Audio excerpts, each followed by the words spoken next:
Le message du jour vous est présenté par notre frère Marc.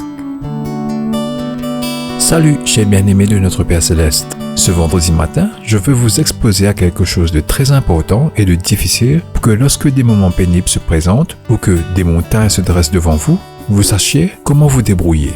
Paul avait raison quand il a dit « Nous savons du reste que toute chose concourt au bien de ceux qui aiment Dieu, de ceux qui sont appelés selon son dessein » dans Romains chapitre 8, verset 28. Bien-aimés, Dieu sait déjà que tôt ou tard, nous devrions faire face à ce fait. Et c'est pourquoi je vous apporte le verset du jour d'Ésaïe chapitre 49, verset 11.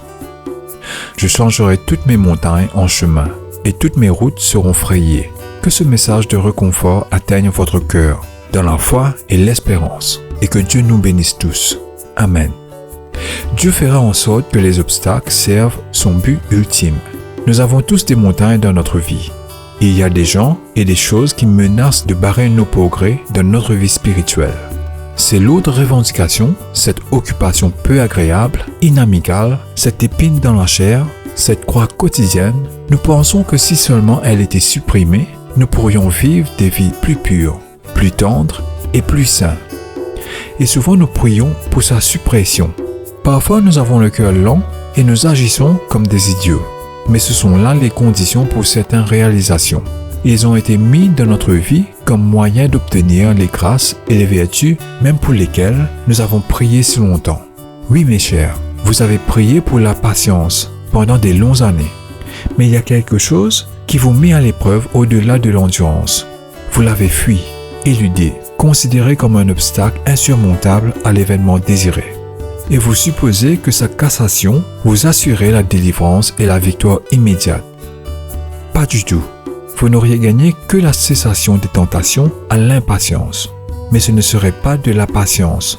La patience ne s'acquiert que par des justes épreuves qui semblent aujourd'hui insupportables.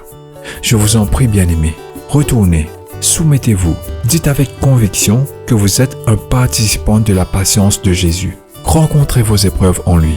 Il n'y a rien dans la vie qui harcèle et agace qui puisse durer aux plus hautes extrémités. Ce sont ces montagnes, il les met là et nous savons que Dieu ne manquera pas de tenir sa promesse. Souvenez-vous de Job, chapitre 28, versets 23 à 24.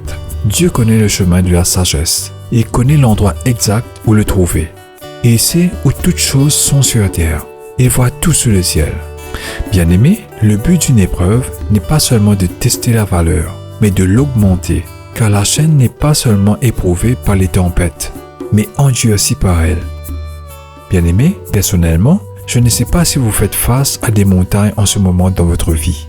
Mais en écrivant ces mots, je sais au fond de mon cœur que le Seigneur peut et vous ouvrira une voie. Et je prie que Dieu fera des bonnes choses pour vous. Et quand tu arriveras au pied de tes montagnes, tu trouveras le chemin. Que Dieu vous bénisse tous. On se retrouve lundi. Continuez à avancer même si des obstacles vous barrent la route. Rappelez-vous que le soleil suit toujours la pluie.